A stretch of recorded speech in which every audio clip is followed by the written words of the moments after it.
저는 1년 전 오늘을 기억하고 있습니다만 아마 성도 여러분들께서는 무슨 날인지 아시는 분이 거의 없을 것입니다.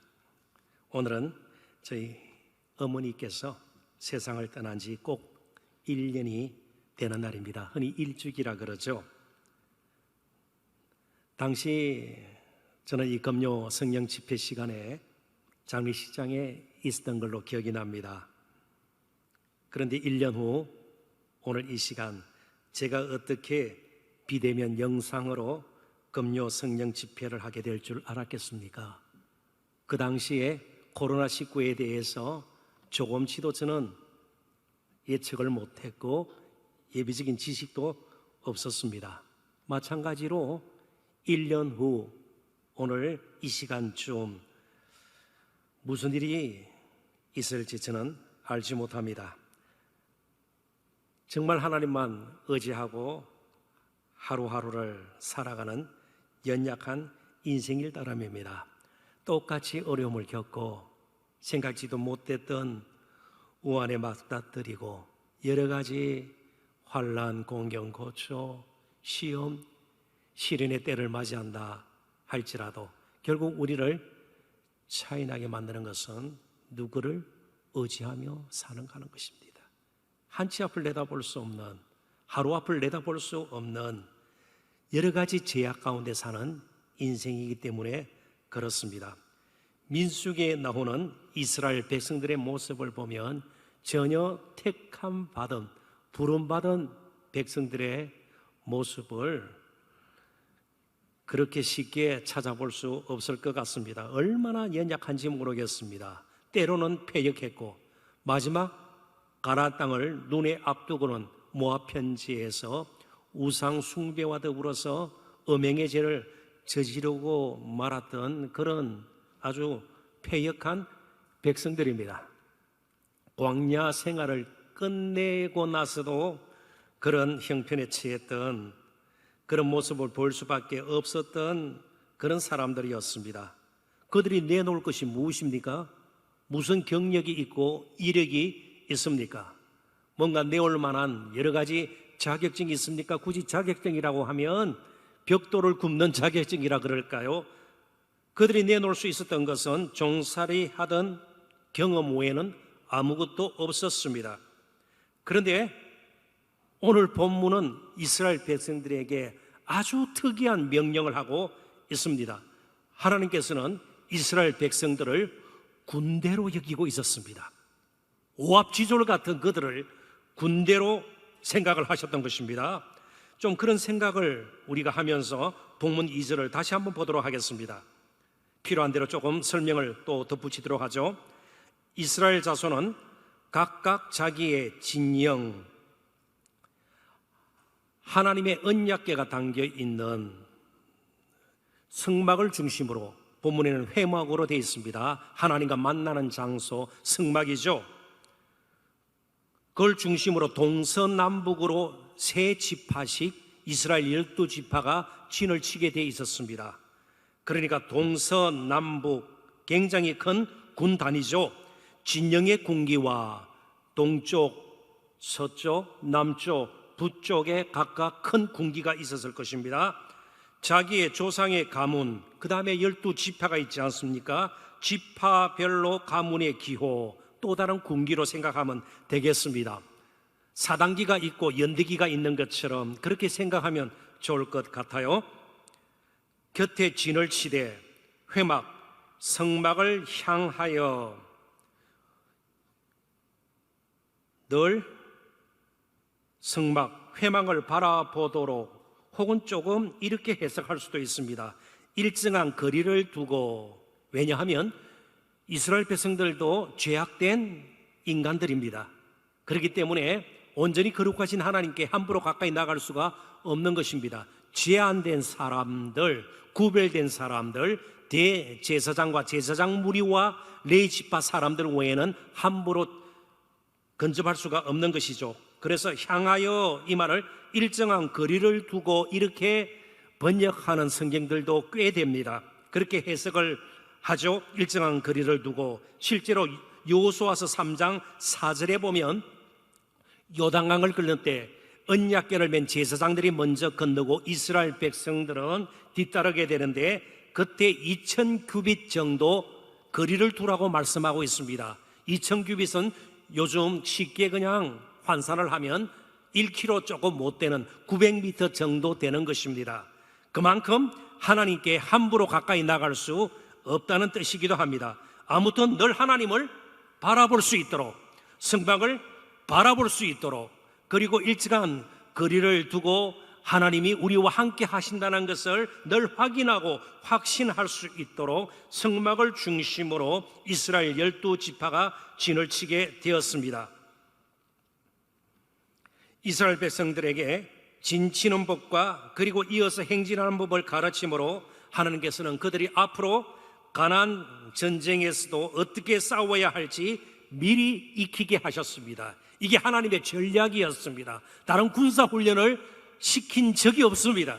아무리 민수기 신명기를 보아도 군사 훈련을 시킨 적이 없습니다. 대신 하나님 중심으로 살도록 그들이 훈련 받았던 것입니다. 아무튼 이스라엘 백성들만 쳐다보면, 우리가 바라보면 군대 같지가 않습니다. 애굽 바로가 가지고 있었던 그의 친위 부대, 군의병들이 가지고 있었던 정말 특수 부대라 볼 수 있는 애굽의 군대들, 말도 병거도 그들에게는 없었습니다. 정말 군대 같지 않은 군대였습니다. 미디안의 압제에서 이후에 이스라엘 백성들을 구원하시기 위해서 하나님께서 기드온을 부르실 때를 한번 그림을 그려보십시오.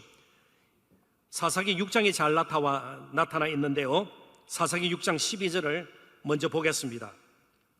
여호와의 사자가 기드온에게 나타나 이르되 큰 용사여.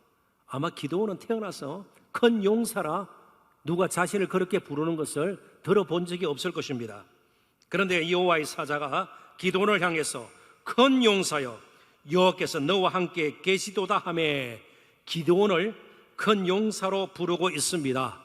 벌써 큰 일을 이룰 하나님의 사람으로, 사사로 기드온을 인정한 것입니다. 그런데 과연 그가 큰 용사다웠을까요? 전혀 그렇지가 않습니다. 사사기 6장 12절을 저희들이 읽어보았는데요, 바로 앞구절 11절도 한번 보죠. 제가 읽어보겠습니다.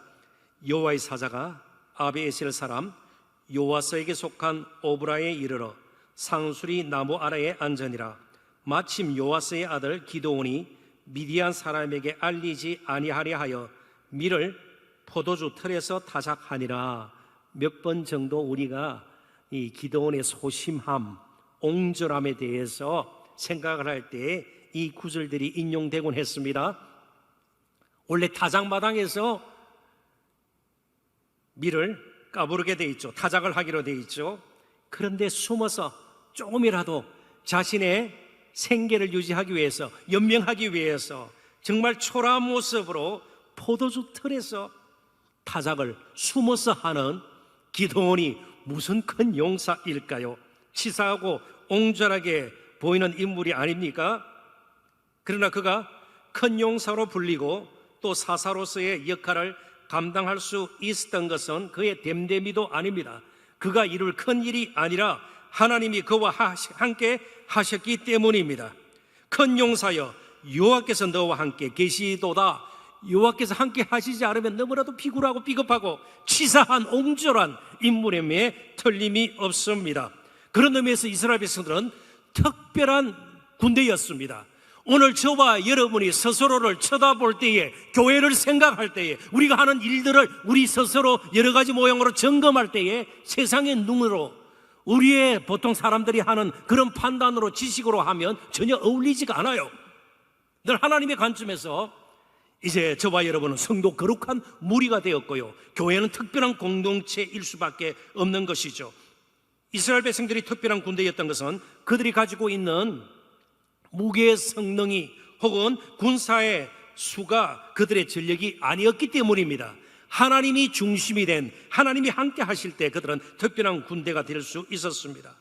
하나님 중심, 늘 언약궤 성막으로 그 주위에 동쪽으로 모세와 아론과 제사장들이, 그리고 나머지 네 진영은 레위지파 사람들이, 이 사람들이 하는 일은요, 성막을 세우고 철거하는 일, 그리고 성물들을 보자기에 싸고 조심스럽게 다루는 일, 그리고 나서 언약궤라든지 성구를 운반하는 일, 그래서 또 세 지파 가운데 세 족속이 필요했습니다. 고아 자손, 게르손 자손, 머라리 자손 하는 일들이 다 분담이 되어 있었습니다.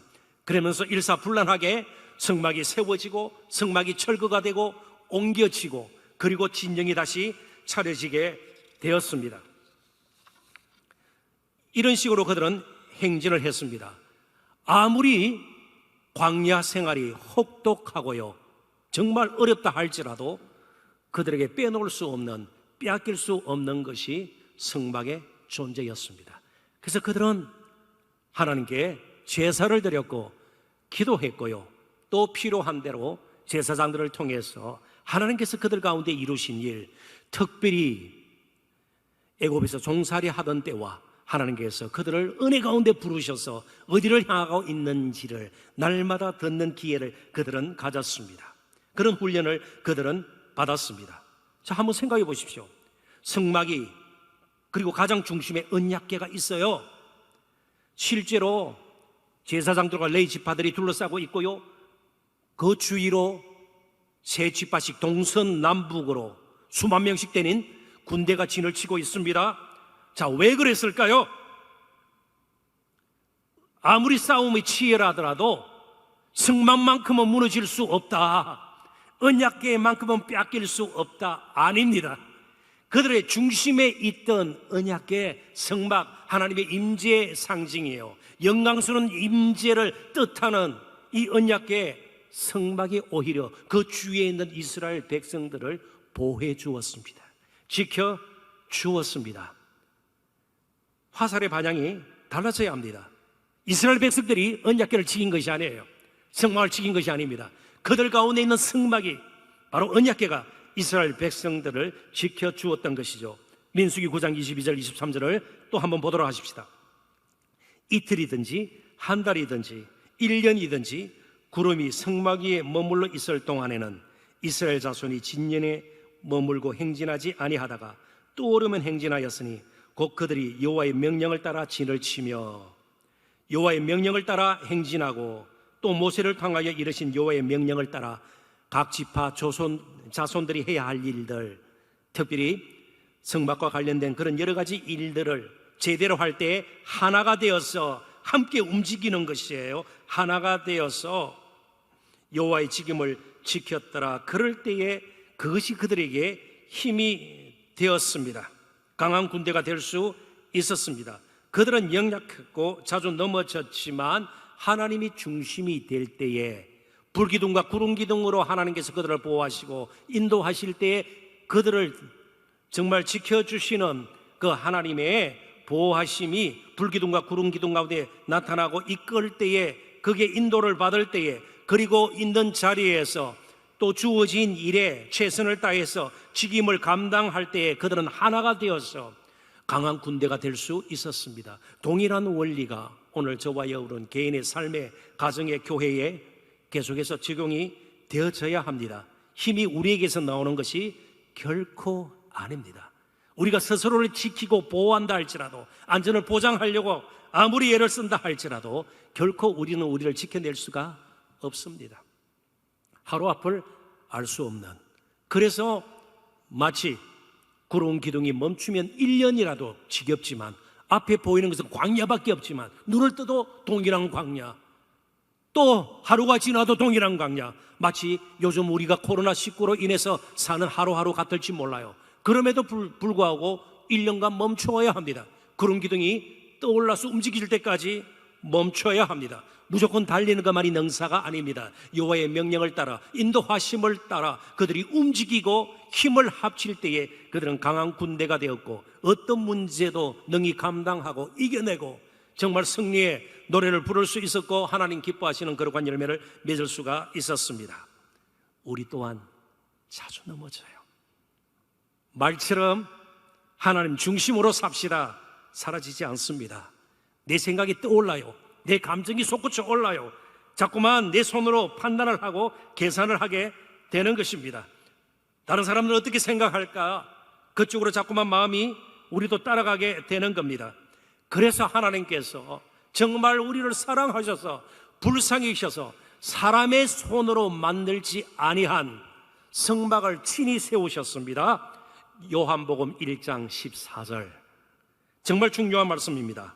말씀이 육신이 되어, 여기 육신, sarx라는 특별한 단어를 썼는데요, 그냥 말씀이 사람이 되어 혹은 말씀이 인간이 되어 그런 표현을 쓰지 않고 육신이라는 단어를 썼습니다.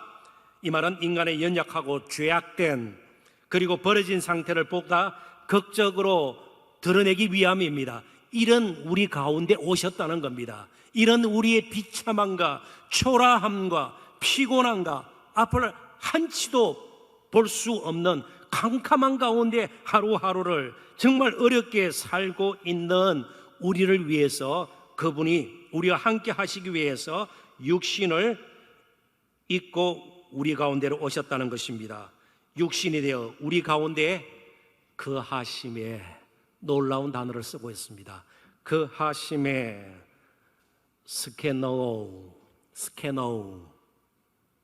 스케네라는 말을 동사형으로 바꾼 것입니다. 성막을 헬라어로 스케네라고 그럽니다. 그러니까 그 하심의 문자적인 의미는 성막을 세우심에 우리가 그의 영광을 보니 성막 위에 영광의 구름이 그저 휘황찬란한 쉐키나, 그걸 쉐키나라 그래요. 하나님께서 머무시는 그 성막 위에 떠오르는, 그래서 종종 보면 교회들의 찬양팀 이름 가운데서도 쉐키나 그런 게 있습니다. 영광스러운 임재죠. 그런데 육신을 입고 오신 성막이신, 바로 그 성막이신 하나님과 만나는 진정한 예배가 드려지는 그분의 이름으로 우리의 기도가 금향로에 담긴 향처럼 하나님의 보좌 앞에 올려지도록 은혜를 베푸신 바로 그분의 영광이 사도 요한의 눈에 보인 것입니다. 아버지 독생자의 영광이요 은혜와 진리가 충만하도다. 구름기둥 불기둥은 없지만 은혜와 진리로 우리를 다스리시고 이끄시는 분이 우리 가운데 오신 것이에요. 그래서 2000규빗 그런 거리도 필요 없이 우리는 이제는 바로 그 성막 안에서, 예수님 안에서 언제 어디서든 코로나19 그 이상으로 어떤 문제가 생기든 우리는 하나님의 보좌 앞으로 나아가 돕는 은혜를 얻을 수 있게 되었습니다. 우리는 지금 광야 생활 같은 생활을 하는 것처럼 힘들게 하루하루를 보내고 있는지 모르겠습니다. 병고를 치르고 있고요, 사업은 이제 완전히 망가졌고 길은 보이지 않고요, 나이는 젊었지만 할 일은 점점 없어져 버려 굉장히 괴로운 가운데서 하루하루를 보내는 우리 젊은이들도 분명히 있을 것입니다. 한 번도 가보지 못한 길을 우리는 앞으로도 가게 될 것입니다. 그분이 길이에요. 그분이 성막입니다. 광야생활 가운데 함께 하셨던 그 성막 대신 예수님이 우리와 함께 하실 것입니다. 그분이 우리의 군기입니다. 그분을 보고 우리는 함께 동행해야 할 것입니다. 은혜와 진리로 우리를 이끌어 주실 것입니다. 영원한 가나안을 향해서, 새하늘과 새 땅을 향해서 믿음의 행진을 우리는 계속 해야 합니다.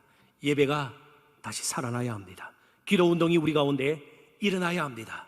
말로만이 아니라 진정으로 우리 삶의 보좌에 예수님이 왕으로 오셔야 됩니다. 그리고 주님이 되셔서 진정으로 우리를 은혜와 진리로 다스려 주셔야 합니다. 믿음의 행진이 계속되어질 수 있도록 오늘 밤도 함께 기도하고 위로부터 하나님께서 내려주시는 셈을 잊고 정말 우리가 독수리처럼 창공을 나는 그런 아름다움이 저와 여러분에게 넘치기를 주님의 이름으로 축원합니다. 이 시간 기도하십시다.